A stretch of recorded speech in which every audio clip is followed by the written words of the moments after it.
Amazing. And we're hitting record this time because we didn't get it last time with all our trying to figure out what's going on with technologies. We're learning all the time, all the time. We lost someone maybe, so I just we'll hang on for just a moment. I think I want to share this, so I'm going to go back and see if we can do that. Let's see if that's possible. Right. So can everyone see it's in my uh, email, and it is called Walk Slowly. Can everyone see that? Should be there.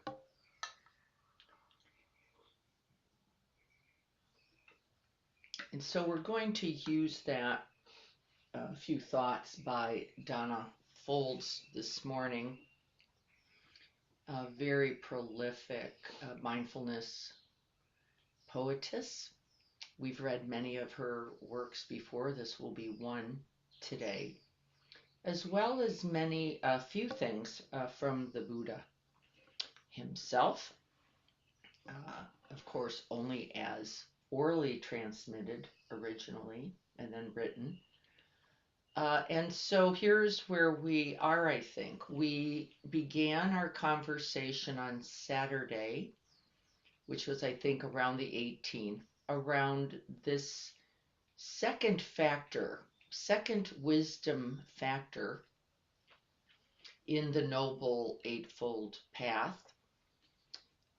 We have decided to call it not wise or right thought, because thought in our English language simply implies that churning of words, ideas, concepts, objects.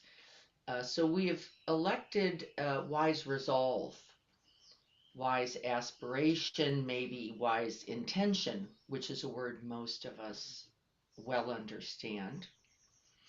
And what we've already come to is that to hold goodness, kindness, non harming, thoughts of renunciation, thoughts of goodwill, these are called the three wise ingredients.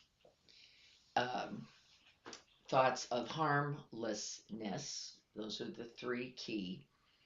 That to hold them as a thought is meaningful, it is important, it is necessary, one would say, towards ultimately the whole mind, inclining the whole of the mind, which is necessary ultimately for our second set of factors, which is right living, right speech, right action, and then right livelihood. Now, we've gone over all of this before, and as many times as I do, I always feel like I'm learning something new. Like, I didn't really get how closely wise view and wise intention or aspiration was. So we could think about wise view as the sky-like quality of perspective. I can see the factors. I'm open and available. There is no bias, right? To the extent that we can continue that in each moment, this is, you could see then, essential mindfulness, right view, and beyond mindfulness, because the objects are not the only point. Of course, what is? What I do, which is to recognize what? Impermanence, interdependence, and non-self, right? To recognize as I look at the view, well, wait, there is no me separate from you, from this world, from this earth, from all of those in Iran and Iraq and Lebanon and all of the places we tend to perceive as other. There's no separation. So that would be, those are key understandings in wise view. The Buddha himself said, if you're going to be wise at all, then you would absolutely know the truth of the Four Noble Truths. That this would be the essential minimum If you never made it to impermanence, you never made it to interdependence, you never made it to the truth of dukkha. Remember those uh, three marks of existence that we reviewed with wise view. It's hard to remember, yes, but that was the mark for that's how you know wise view. He said the Four Noble Truths would be first. You would need to know the truth of suffering. You would need to know the factors, the conditions, the causes that contributed to that suffering. And as you inquired, investigated, explored that, you would then see that as it was conditioned, it is not just happening to you. There are conditions that contribute to our suffering. There are now a noble third truth, a way, a path, a conditioning. What you can learn, you can unlearn. What you can do, you can undo. What appears can disappear. And the Buddha said the good news about the conditioned reality of suffering is that it can end by its very conditioned reality. It is not permanent. It is not fixed. You are not stuck in those conditions. And there is then a quality of mind and a way of being. There is the wise view that recognizes everything is interconnected. I can then use everything to affect this positive acknowledgement, recognition, and change, and everything ends. So no matter how difficult, no matter how scary, no matter how hard, and it's all true, there is a way, and it is purposeful, intentioned, and certain. Isn't that fabulous? It is certain, he says.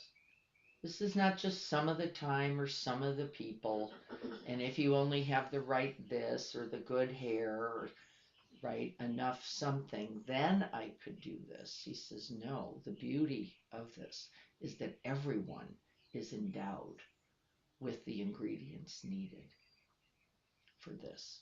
This is quite encouraging. And then says, let's follow, not in a linear way. Remember, we've already decided it's a mandala rather than a set of sequences, because it is not true. Right view leads to right intention, which oh no, wait, back to wise view, because I forgot that there was no you separate from me. I climb back to that recognition. So it's continuous, right?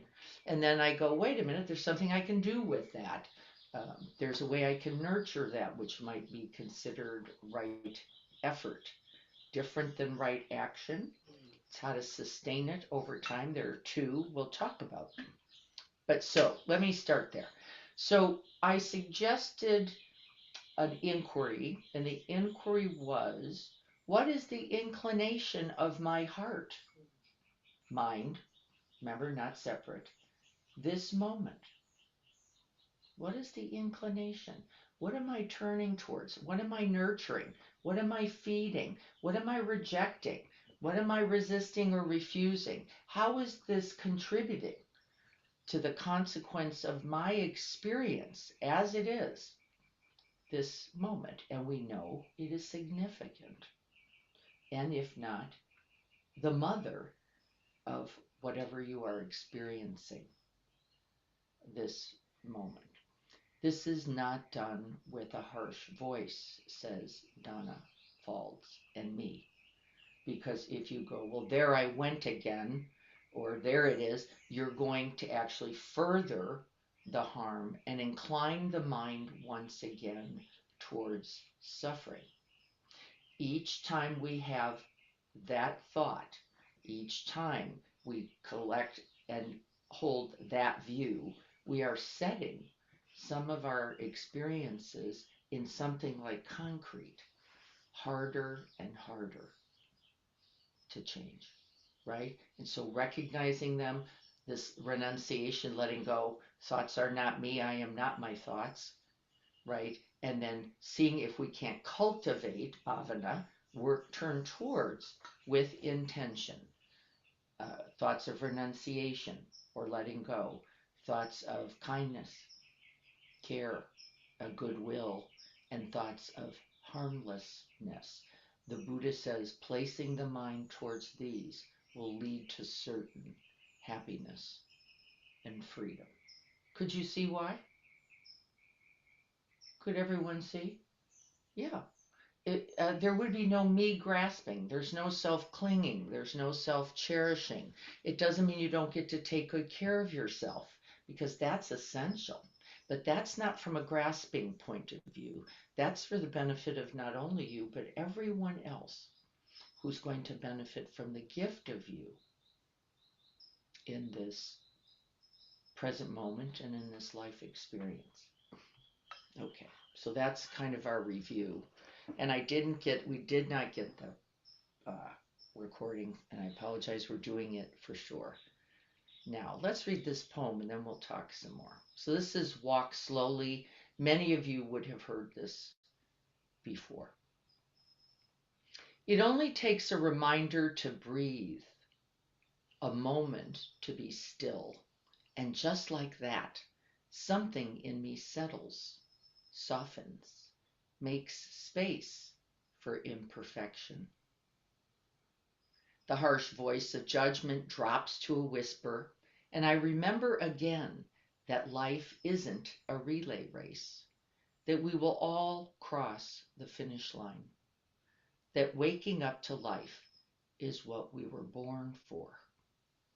As many times as I forget, catch myself charging forward without even knowing where I'm going, that many times I can make the choice to stop, to breathe and be and walk slowly into the mystery. And walk slowly into the mystery. And one of my notes, we cannot always choose which thoughts appear, so we don't have to fight with that. Not a problem. They will just arise from causes and conditions in the neurocircuitry, but we can always cultivate the direction in which the heart turns with them.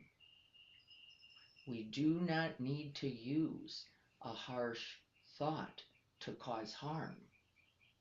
We can, in its recognition, free both ourselves and then all those others who were going to be victims to that harshness, beginning almost always, actually, with you.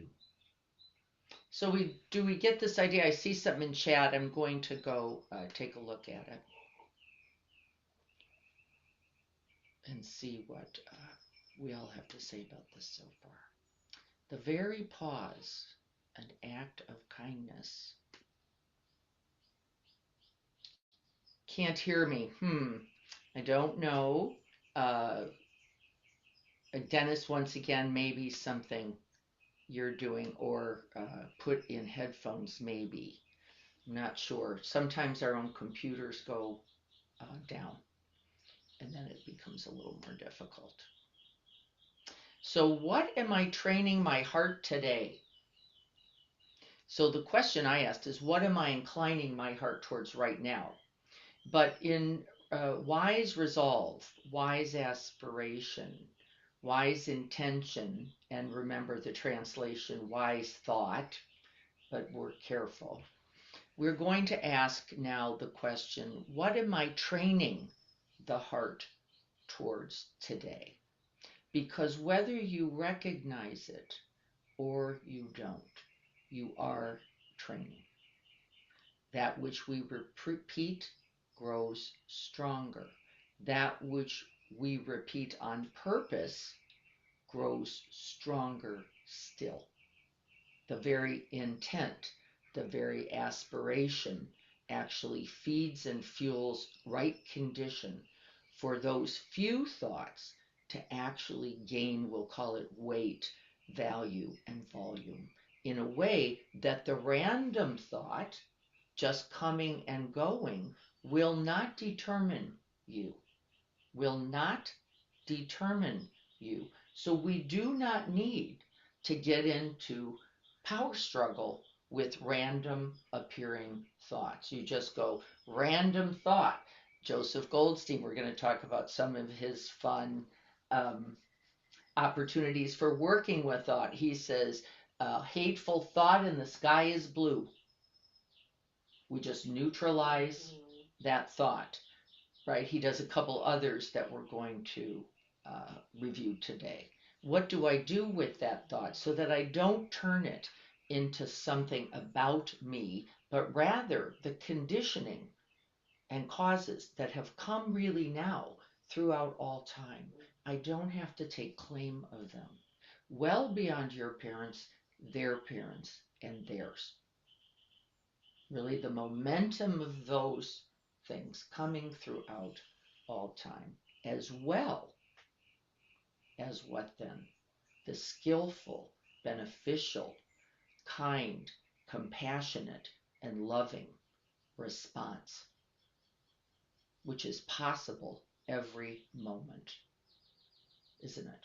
We're going to practice a little smile when we catch them. Like, yeah, I just got it. And we're going to smile at it, just like the Buddha did to Mara. Like, you don't have me. This is just a thing arising and passing. And we're going to learn how to let that cloud go a little better, a little more all the time. So one of the images I came up with, I actually discovered one in the middle of the night as things go. But the image I actually enjoyed, it was because I was looking at the sunflowers here on the patio that I had been gifted by Jessica, who had been gifted them by someone at Philabelly. And the sunflower, if you ever notice it, moves, but it moves so slowly that you can't always see that the truth of its movement. And it doesn't move instantly. It's not a quick turn. It's actually that orthogonal rotation that John Kabat-Zinn says all good acts come with. Slow movement towards the light, right? And so the sunflower image works for us, doesn't it? We are like that. We are in slow movement. No matter how good right the turn, there will be the next moment and the next requirement, right? Towards the light, towards the light. And I liked that image. It helps me remember that there is time. I get to slow down. I don't have to try to get it all right now. And it's why we have taken the word right out of our understanding of this noble, wise path. But so do we get the idea? The sunflower is like our heart, ever inclining itself towards the light, and we would say then, as with the Buddha, the good, right? And that means not just good for me, but for the good, for the benefit of all things, because that is we, us, we, right, says Daniel Siegel. So we could say the heart mind, to the extent that we have bhavana, a capacity for cultivation, we are always looking then for how to use this moment with these conditions towards what is wholesome, right? That was a word the Buddha used often. It doesn't mean the one I like most. It doesn't mean the one that's easiest. It is the one, however, at some level of our being, we know is correct. Now, we don't always know.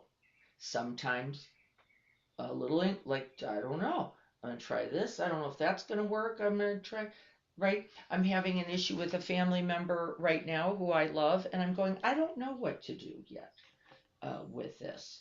I do know that ultimately something, but I don't want to act unskillfully. I don't want to come from a place of anger or resentment. And so I'm going to choose to just keep looking and considering for now because I love this person and I have no interest in causing harm. That's not my goal. And I do believe that likely there will be statements required. I don't think I can leave it like this either, because then whatever grows from that is also on me. And I know that too, right? So I don't know. I'm sitting with it. I'm sorting out my own pain about it from what would be wise, right, skillful.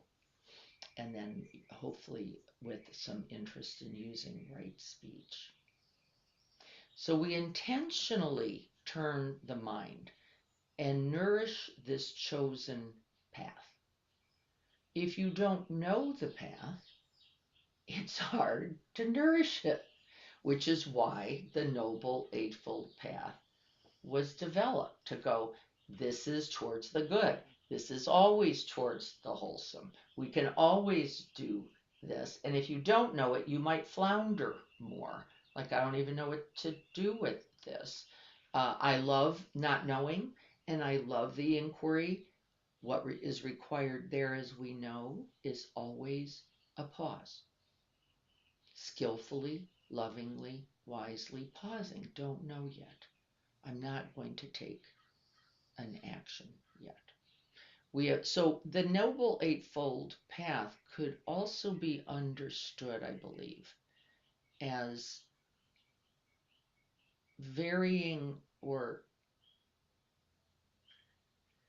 I'm not sure the word, capacities within us, right? Remember, the path is always available. It is not linear and it is not separate. Any step in a direction towards the Noble Eightfold Path is a direction towards them all. You're not just doing right action, you're also doing right view, right, right. So we simply resolve and set the intention to begin, right? That's ultimately uh, the work, to begin. So then I came up with a second, and I preferred it, image of a boardroom with many, many board members. And this came to me last night. And the board members all have capacities, skills, they are of benefit to the board, and they have strong opinion. And they are in a constant conversation, right? And they're constantly voting. What about this? What about that? No, not this, not that. And they don't always like each other or appreciate each other because there is an inherent friction in these differing, could call them needs, capacities, right? Skills. And so there's a lot of churning around that can cause its own distress. If we could accept that as a part of being human, right? Just that. Then we wouldn't have to struggle with each board member. We'd say, that's right. This one brings, though I don't like what that one has to offer, it feels negative to me. It is also an important consideration of possible limits. And they are real because limits are part of this human life. And must I consider them on the path? The answer is I would, right? I don't usually like it that it's always that person with that quality, and then I run into them in real life and go, really, again? Ugh. You're going to say, yes, that's that person's skill set, right? They are also highly motivated towards safety and towards well-being. This is a nice thing. This is a good thing, right? But then always the cup half empty, or the crack, or the it can't work, and here's why it can't work, right? And so there can be, but can we appreciate also the necessity of that as we move towards safety, well-being, ease, and uh, goodness for everyone, not just me in this moment who likes it this way. Then there's the greedy board member who goes, I like things to be quick. I like them to be this way. I want them to be right. And there is benefit here as well, even in the wanting qualities of mind, because often what we are in our wanting is wanting something really towards the wholesome. We want security, safety, peace, enoughness. We want these good things. We don't always need them. And that's another why, right? Could this be a benefit in a way that could make things easier for us. So we get this idea of the boardroom. I like that one a lot because I think you're going to run into a lot of characters, a lot of moments of certain conditions arising. Now, we don't mistake any board member for who we are then. We just recognize that arising set of conditions and constellations, right? It's fun. Joseph Goldstein gave them names and had certain characteristics that he, right? Uh, he talked about that once in a very, very funny way. Funny mostly because it was so accurate. And then you saw those qualities in him and went, oh, that's that. That's that. Wow, that's interesting because it did have a little bite in it. I did pick that up. And he masks it with logic, right? And he knows that part and he holds that as well. Of course, Richard Schwartz, uh, a psychotherapist and practitioner, has written a big book about this called No Bad Parts. It's actually quite lovely, but you already have some deep understanding here, which is nothing rejected. Nothing, no board members are ever kicked off. This helped me, I would say, as I also reflected on an organization that we work with. I was like, you know what? Everyone plays a role. They have a job. There is some import to the job they play. I may not like or not like that, but it doesn't really matter. What matters is I do know at heart all of them are committed to something towards the good. And I can remember that um, when I'm going, ooh, they're saying it again. Um, right? Rather than, wait a minute, you're here. And then the second thing I want us to consider practicing with, and then we'll go on a little bit more, is that I want us to say, you like me. There you are. You like me have a way of saying things. You like me aren't always everyone's favorite. You like me don't necessarily get it right or are thinking in every moment or, right? You just like me can be offensive without intent. Absolutely certain. And I have a board member who does exactly that, as we all do, right? And maybe the same board member, right? Shared by many of us. So we're going to work with that. What board member is, because that reveals a little about the inclination of the heart, doesn't it? Who's talking? Which board member is here right now? Right? Okay. So then we have those three movements that we talked about that we're going to go over today: renunciation, goodwill, and harmlessness. Those are three keys in the path of wise resolve, wise aspiration. The other thought I had is that if we could remember that awareness, like the sky, has the clouds are a little bit intrusive for me because I don't want it to be seen as a bad thing. But there is the weather, right? Whatever is the sky, which is open, wide, spacious, and available, there is the climate, there is weather, there are conditions. If we could see each one like that board member or those conditions without bias, without prejudice, what do you suppose would happen? You'd be kind. You'd be skillful. You'd go, here's what I could do in the cloudy day. There's a way to actually work with a cloudy day that is of great benefit, right? There's certain things to do in the garden on a cloudy day, not a sunny day, right? And then you'd go, how do I use this skillfully? And then how do I use this? Just as the board members, how do I use these particular qualities without making any of them then bad or the problem?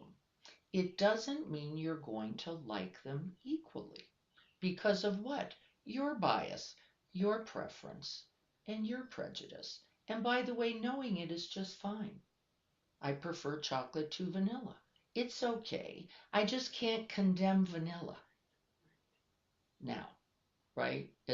It's deficient.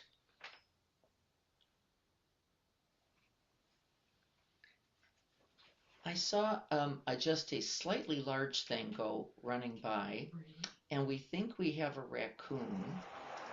And I'm just going to ask that Libby check only for little man's safety because the door is right here. It was to the right, Lib. Yeah. Yeah. Okay, so it is the raccoon.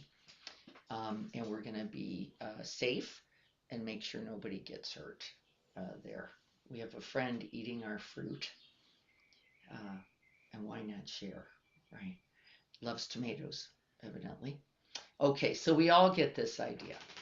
And so if thoughts are like the weather, we would understand then that thoughts can be slightly intrusive. We do not necessarily control thoughts. We don't pick thoughts. We can't magically eliminate thoughts or make them disappear. We do know in the neuroscience, to the extent that we over engage in thoughts, we're accidentally feeding them. So the more we try to go away, the more we're likely to get that thought to stay. Could we simply see the thought then like something passing in that vast sky? And again, I'm going to hesitate on cloud because it has a little negative implication. A bird, a small bird passing in a vast sky, so that we don't engage it, we don't make it ours, we don't buy in, because the thought that appears and disappears does not feed the self narrative. Does not feed the self narrative. It only begins when we attach or reject. As we know, we have to either go right, mine, or not mine, and they are the same. They have the same stick as the other, even though we're spending all our time doing this. So we will not do that to ourselves. We're going to practice not doing it. Letting random thoughts be random thoughts. They have no weight and consequently do not set in a pattern into the concrete groove of your own neurocircuitry. They simply become flashes of appearance and disappearance. The Dzogchen tradition says brilliant appearance. We can enjoy them all in the knowing. In the knowing. Harsh thought like this, crazy thought like that, murderous thought like this, no problem. Which is why labeling can help. Why labeling helps. Why saying it out loud in particular. Mm-hmm. So we don't keep it as a spin in our own minds, which we know. All right, so we're going to use that. So Joseph Goldstein, we're going to talk about some of his methods. We also understand then that as thoughts are merely flashes that can simply appear and disappear unless we choose them to anchor to identify with, to make a part of the path that we're going to keep walking. Actions are going to be determined by these. Speech is going to be determined by these. This is the power then of intention. Intention is not always conscious, but it is there. And so though you didn't say, I'm going to keep this one and get rid of this one, the truth is you did. You made choices, though they were frequently unconscious, and we're going to try to make them just a little more conscious. Intention is a repetition. Here is some examples of repetition. We're going to say some today in our practice. The 5 basic precepts are an intention. They're not commandments. The 5 remembrances. I am of the capacity to age. I cannot escape aging. That repetition is also understood to be intention setting, not demand. right? So we can begin to see that much of what the Buddha wrote when it was written were these tomes, these 5 precepts. I'm going to recite them today during the practice. And then you will see why reciting them to set a level surface for oneself. Who then you can decide keeping this one, planting the seed, letting this one go like a bird passing in the sky defines who you are. What we keep and what we release defines who we are. But the 5 precepts that we're going to say them today, I want us to think about this because that sets a certain path, a certain compass point for the heart's inclination for the rest of the day. This is the same reason that we recite, repeat, and cultivate daily aspirations, don't we? Every day. It says every day. First 3 thoughts set your path for the day. You can decide which 3.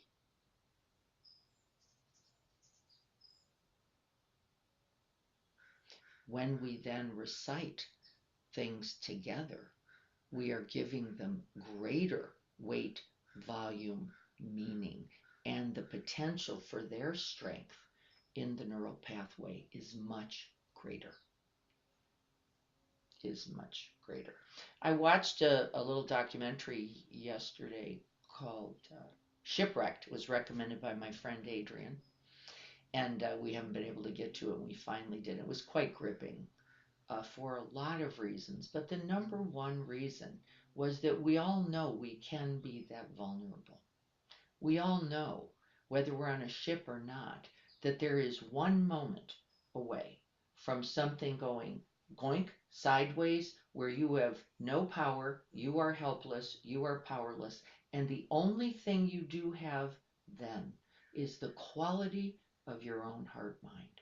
And it got so clear that if you didn't do it, and there was a couple in this who made a decision to just continue to recite the Lord's Prayer, right? Like, do not incline the mind towards desperation, towards we're just going to die, towards, and they did say those things at some point, but not with fear, with, are we at this place where we aren't going to make it? And you then know that if you do not practice this in the shallow waters, there's no hope for cultivating it at sea in a crisis, right? And we do know the truth of this. And then we forget. And then we get busy going, what kind of coffee am I going to have today? Maybe I'm going to have a cortado. Maybe I'm going to have oat milk. Maybe I'm not. It doesn't mean we can't use the mind, but not before we incline the mind towards something more significant. And we're going to talk about all the ways we can do that, including today the 5 precepts, which we rarely speak to except in retreat. That grows stronger. What grows stronger when I practice letting go? What grows stronger when I practice letting go? This was an inquiry by Sylvia Borstein. What grows stronger when I let go of thinking? Is really what she was saying. When I don't just keep spinning it around and I drop back into the body, what am I growing then is a way we'll put that. And we're going to investigate that today. What am I growing when no thoughts, or when I'm not grabbing a thought or making a story, or what's happening then? Okay. So we have 5 practices. I think I'm going to wait till after we practice. It's almost 7:45. I think I want to practice with it first because we're speaking, I think, to these reflections that will put into the and I'm going to check with Carrie or someone to see if there is anything. I can't see chat when I'm looking at my notes. Is there anything there that anyone is asking or wants me to speak to a little more?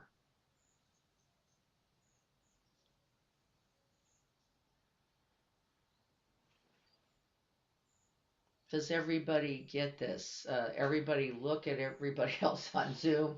If you see nods, let me know. I'll assume that means we're good to go. Yes. I hear someone. No. Okay. Good that we're getting this. Sometimes when we review things twice, I like it too because I think we uh, can anchor a little better. So we're going to prepare for our sitting. And so, what is the inclination of the heart mind? And for me, I can only take it a breath at a time. And the inclination of the mind, as instructed by the Buddha and all the awakened ones, is to first take a moment to recollect the good.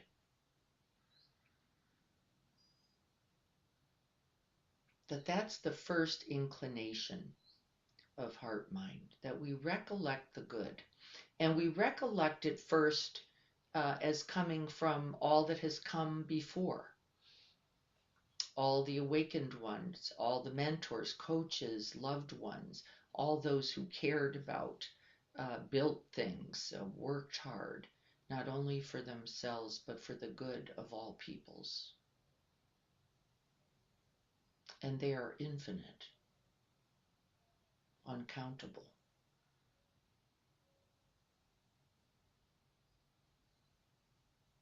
And see if you can't find a way to feel the truth of that, held by infinite goodness.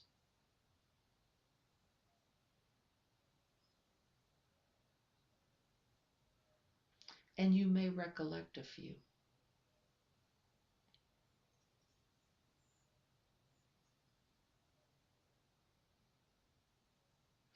And then we recollect the goodness that is available and present right here, right now. And that includes this earth, the sun, the clean air, the space, the oceans, the plants, the animals, and every one of us. You can even open your eyes and look at all those black boxes and those few faces and be grateful. I do not do this alone. There is always the reality of infinite others, not only from the past, but from this very moment, here supporting, assisting, contributing, who recognize the exchange of me and you and you and me.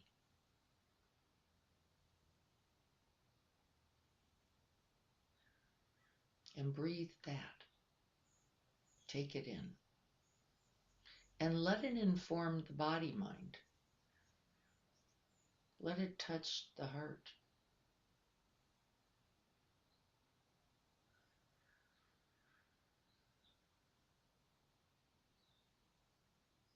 Some we know by name, most we do not.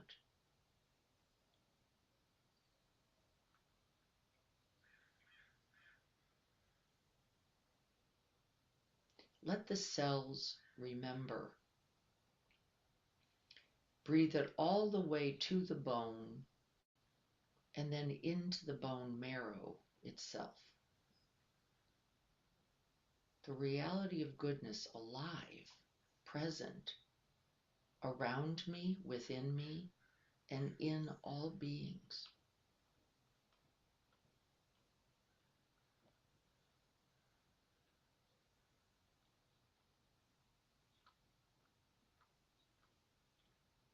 And then we realize as we are breathing in the good, soaking in the good, says Rick Hansen, we also remember that this moment sets the table for this moment. And so the good moves with us to now.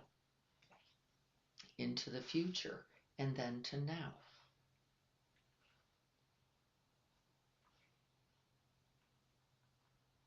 And we just breathe the felt sense of that.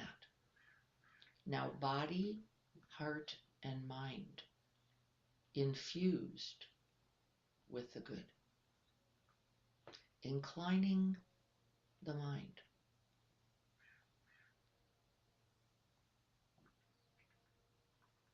Breath by breath.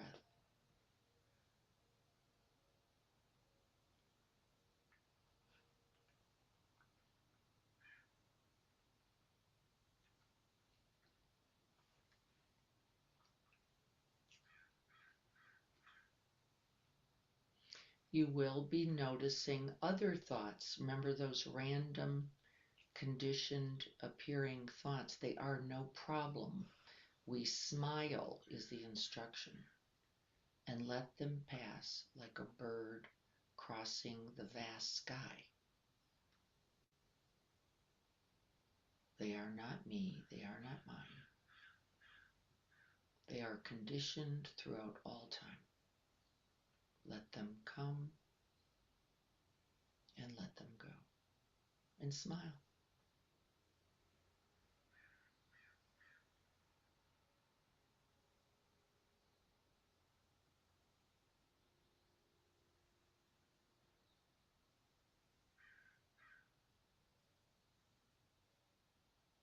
Letting the primary attention be placed in the remembrance and the soaking in of the good, and then beginning to work with, as we are going to be asked to do, random appearances, all brilliant firework,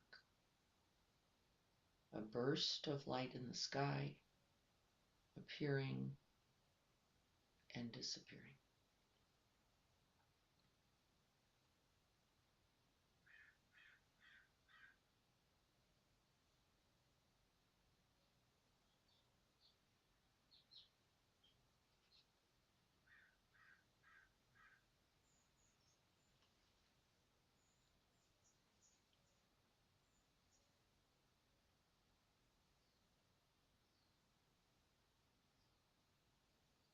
And then we're going to set intention on purpose with repeated phrases.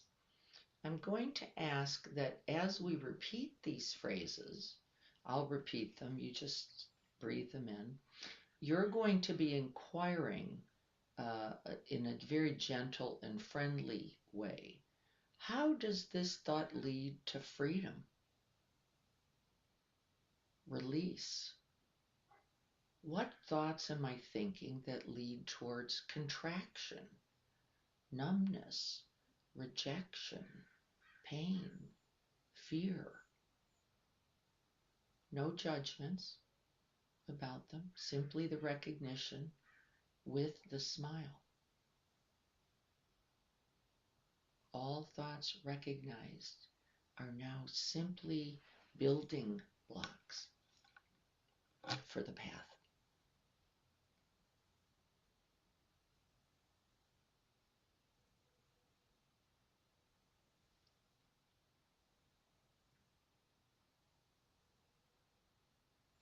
And here's a simple set of phrases.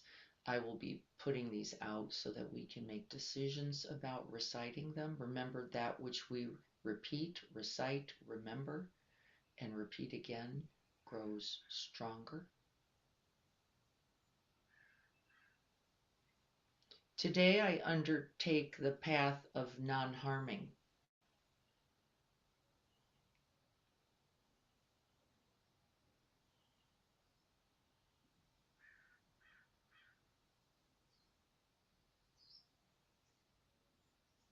Just see how that lands for you.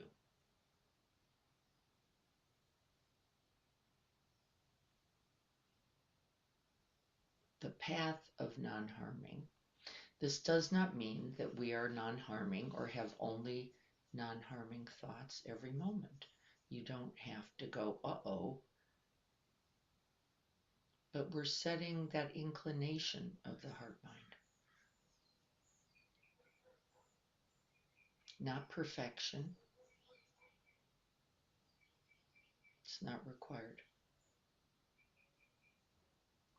Today I undertake the path of generosity. We're not looking for ways to be generous. We're just inclining the heart mind towards that ideal and finding infinite ways then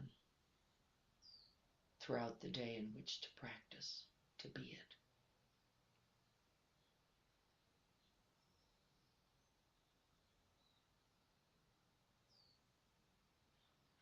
Today I undertake truthful and kind speech.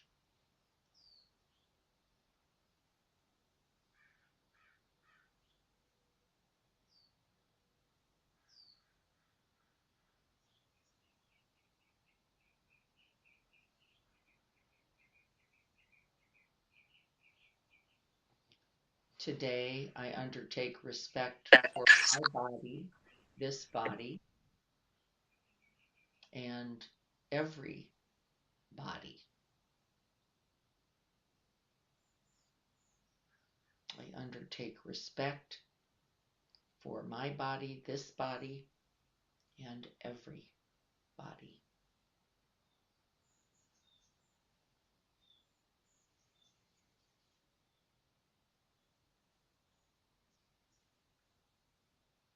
You're feeling in, breathing it in, seeing how it impacts the heart, mind, and body.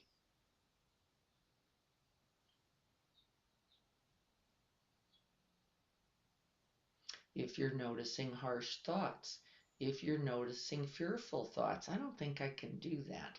You're getting absolute. You're becoming black and white. You're going, I'm falling into the concepts of perfection or always and nevers, and be very watchful of that tendency. This is a moment by moment practice.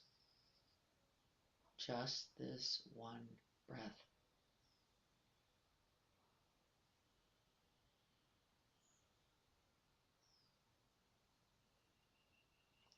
Calling the mind back into the body where you can be of benefit only this moment.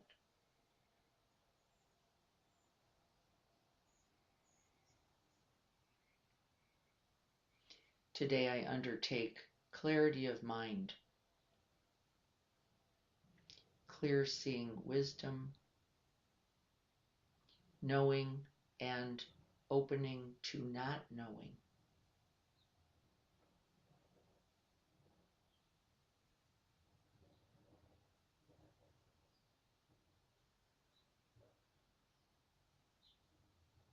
Infinite benefits. So that would be, I'm going to share that. That's one level. You can pick one a day. You can recite them each day and then make a choice. One will likely resonate with you. I like the reciting every day as holding the possibilities and then seeing which appear to be the focus for the day. Here is Sylvia Borstein's. This is very much like a blessing. It is also the precepts. I undertake the precept to abstain from harming living beings.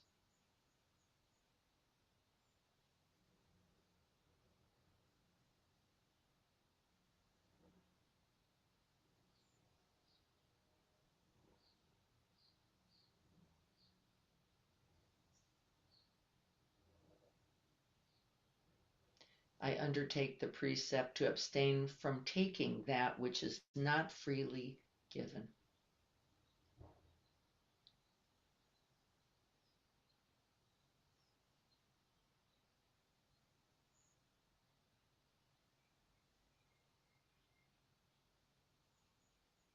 I undertake the precept to speak without being abusive or exploitive, harsh.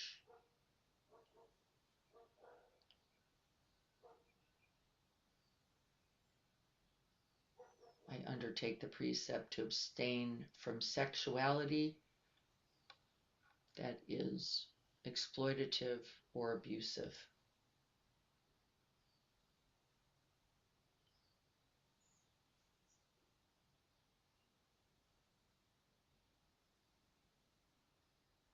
I undertake the precept to refrain from intoxicating my mind towards heedless behavior.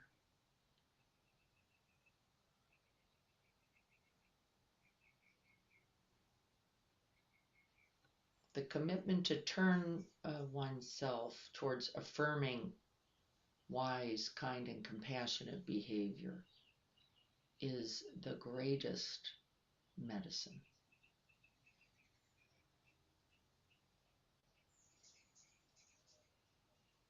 for you and others. Nothing better to ingest.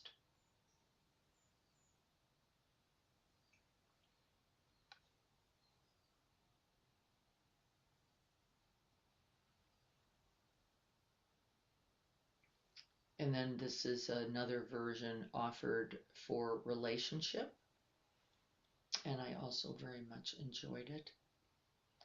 Because I love you, I promise not to harm you. Now remember, watch for the absolute mind. This is an aspiration.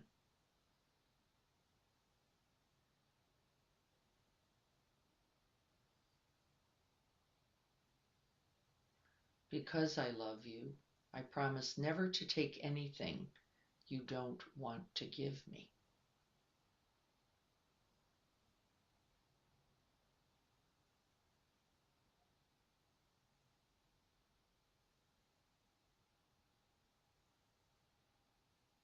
Because I love you, I'll speak only truthfully and kindly.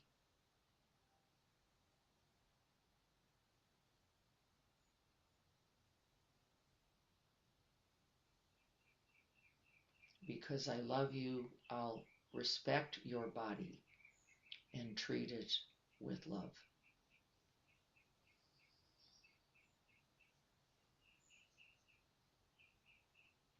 Because I love you, I will keep my mind free from confusion so that I act only from love, kindness, compassion, and wisdom.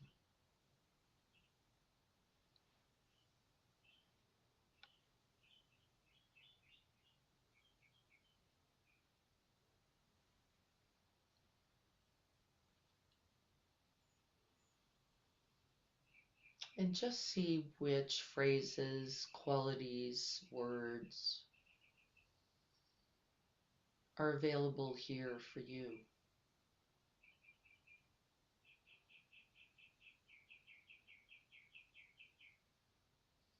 Feel their impact.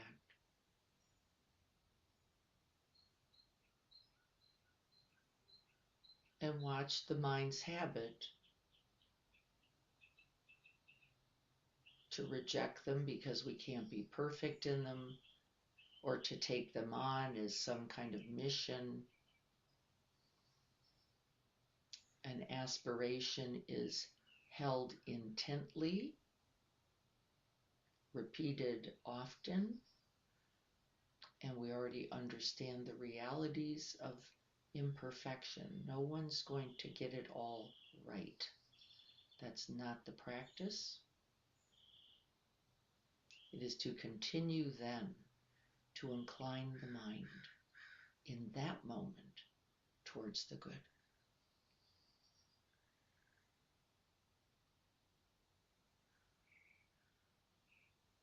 Which might be self-forgiveness, accepting limits,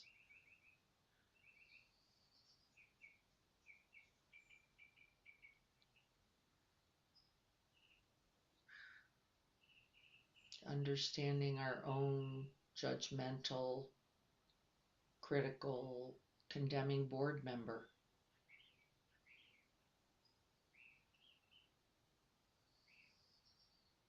Without judgment.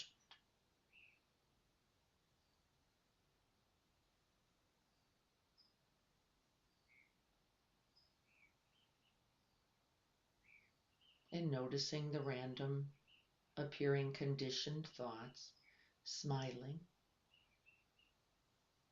at the recognition, yay for you, and then just letting it go.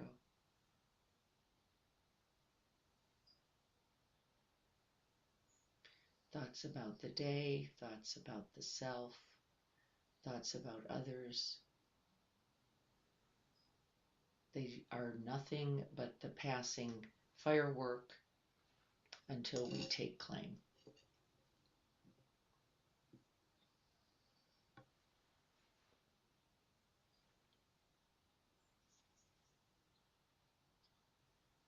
Wise view opens our eyes to clear seeing. Wise resolve or intent opens our hearts to the whole of our lives and the lives of others. Every morning we are given a opportunity, don't we, to incline the mind on purpose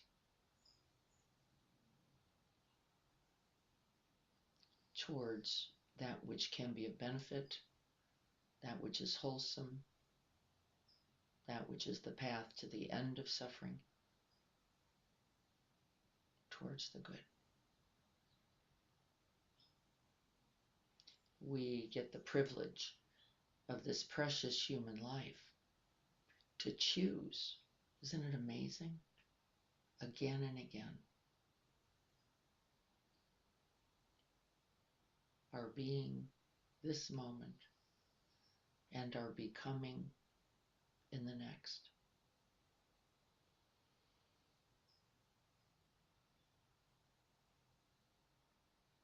One intention, one breath,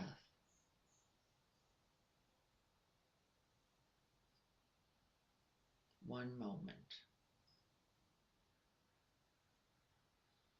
at a time.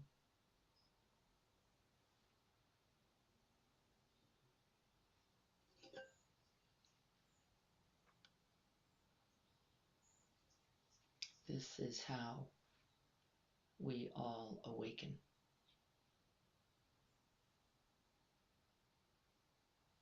The gentle turning of the heart again and again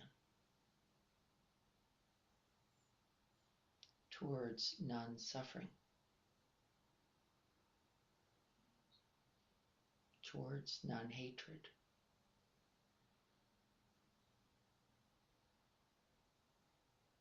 towards non-greed,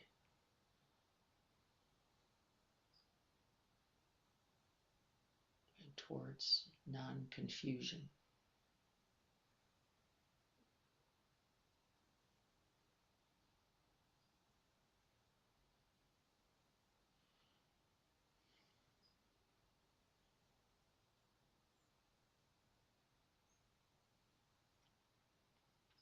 And may this practice be a benefit.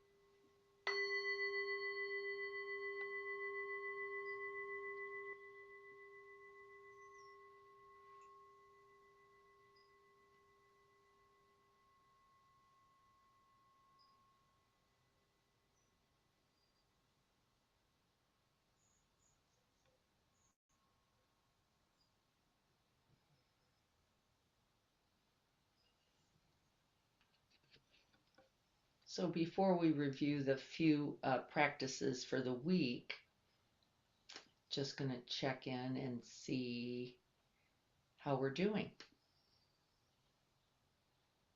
Little man can get the raccoon. That is one of the problems. And the raccoon can get little man. It's an equal opportunity eat somebody. So we're going to try to keep them both from each other. Yes. Huge rat eating tomatoes. I've got somebody, little, I think it's a little raccoon. Oh no, he's good size. Oh, he's a good So size. there's a family. He's a good. He's not fat yet, but Okay. he's So we've got a lot going on. This is good. We're going to try to be kind, That's right. No caring, killing in no killing. in the garden. We're going to try to see what we can do. I don't see any questions right now, so we're going to go over if you don't mind, we're going to go over the few, and I'll send these out to you as well. So there are a couple practices that I've already somewhat named that will be of benefit to you. One is, as we talked about last week, the essential pause. And with the pause comes that inquiry from last week. What is the direction of this heart mind? Is it towards the wholesome? Is it towards the beneficial? Is it towards the skillful? Is it towards kindness? You can ask whatever you think is happening. What's going on right now? The pause itself is an amazing recalibration of the neural networks. Just the choice for the pause changes everything. So there you go. We can always use it. We often forget. The up and out practice. This is one of Joseph Goldstein's. He breathes in, collects the thought, breathes it out, lets it go, release. That's it. Breathes in, recognizes the thought is thought, breathes it out, lets it go. Up and out, it's called. There's the painted tiger. There was a little simile, a story of a man who painted a tiger on a cave and then would walk into the cave and then be afraid of the tiger he had painted. Had really forgotten that he was the author, the architect of the tiger, just as we are author and architect of our own thoughts. We tend to not like the idea, like the thoughts happening to me. Remember, yes, you're not wrong. There are random, non chosen thoughts just bubbling up from the conditioning of all time. We just get to go, painted tiger, random thought, not me. Doesn't matter as long as you remember right relationship. What I want you to do at the minimum is smile and name it.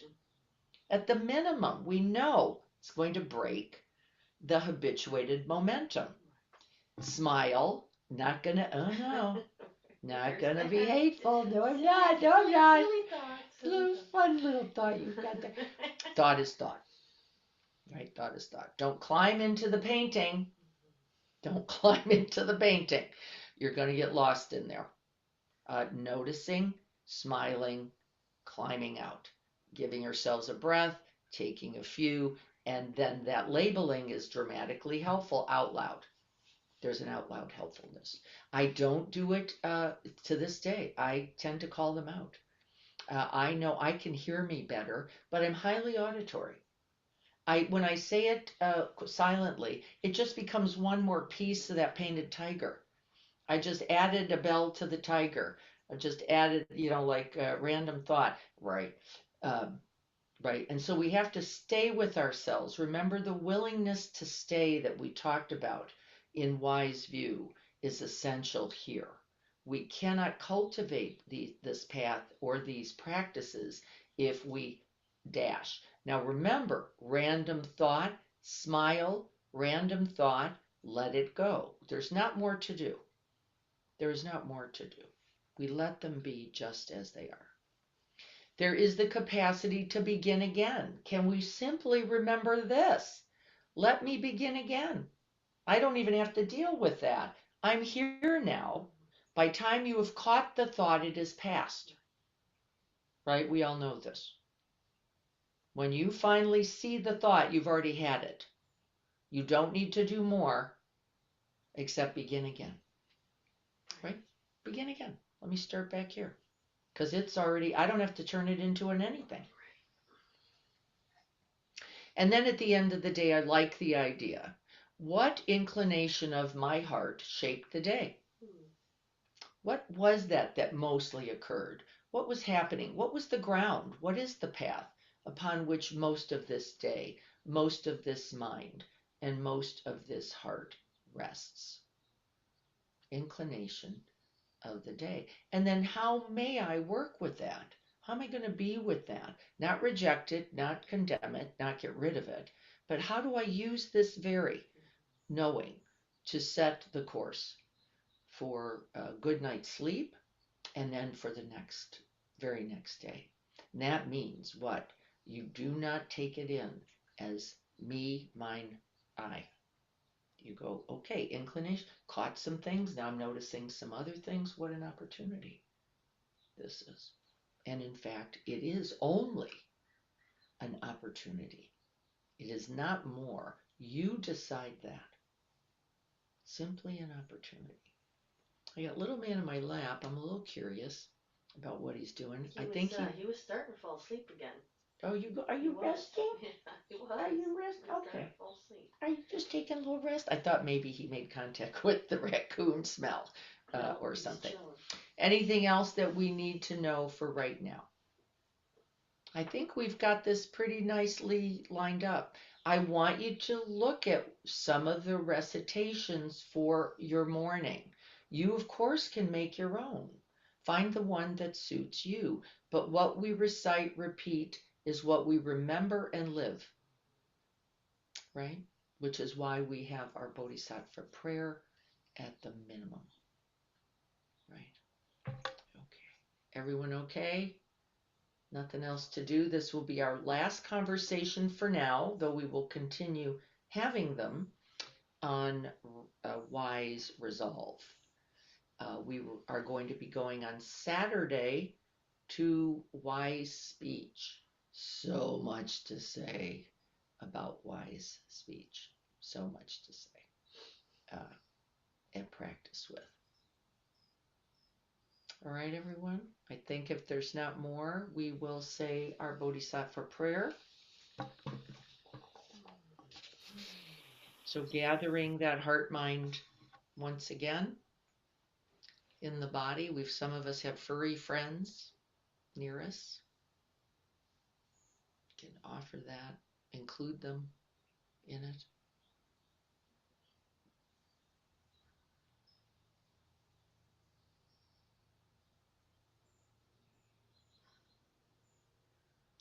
May I be a guard for those who need protection, a guide for those on the path, a boat, a raft, a bridge for those who wish to cross the flood. May I be a lamp in the darkness, a resting place for the weary, a healing medicine for all who are sick, a vase of plenty, a tree of miracles. And for the boundless multitudes of living beings, may I bring sustenance and awakening, enduring like the earth and the sky, until all beings are freed from sorrow and all are awakened.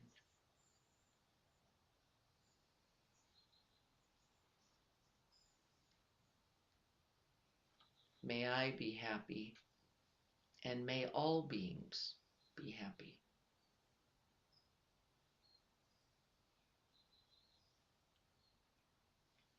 May I be free from suffering. May all beings be free from suffering.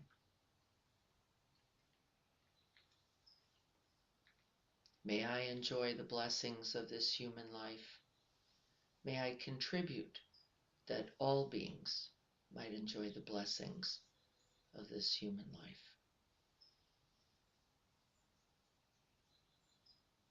May I rest in the steady, clear-minded reality of wise view and wise resolve. And may I contribute moment by moment, word by word, thought by thought, and breath by breath, that all beings may rest in peace and ease. And may this practice contribute this very day, and may it continue.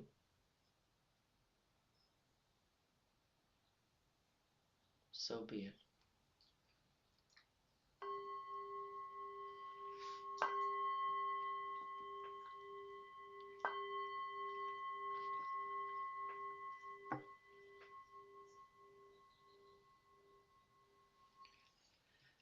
Competing with little man here. I'm trying to ring the bell and he's nudging my hand, so got a little wonky.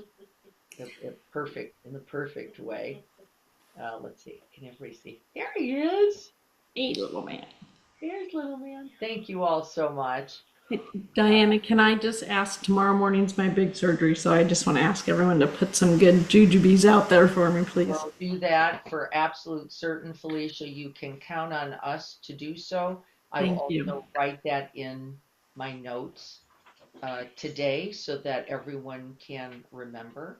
All the jujubes, Felicia, coming to you. What do Yep. you Thank you. what do you need besides jujubes, honey? Do you have anybody bringing you food? I haven't set that up yet, but if anybody wants to, you're free to. But I will. So, I will. I so will. Felicia, will you do me a favor and will you write me today some of what you think you could use so I can make sure to put that out to the community? thank you. That's very. Yeah, that's very important I appreciate that. for us to contribute, and you will see that we are there. Okay, I'll feel it. I bet I'll You can feel it. feel it. You want to be able to eat it too. That's all. It all. I'd It love goes. to help you with that, Diana. Anything you need, I'd like to Thank be you, part of Jean. that. Thank you. Thank you so much. I may call on you Thank for you, that Jean. support, but if I can start, Felicia, with anything you know you might need, that'll help us be able to be as responsive. And then other people will do the lovely things they like to do. And they're all amazing. So you can count on us. And Thank you. you're going to be well. You're going to be fine. It's going to happen. Yeah. Count on it. Count on it. Be well, everyone. Blessings to Felicia and all those. Yes. We're going through moments of difficulty and fear. We're going to walk each other right through. Thanks, everyone. You're so welcome. Be well. Felicia, make sure you write me. Do that soon. Okay. Be well, everyone.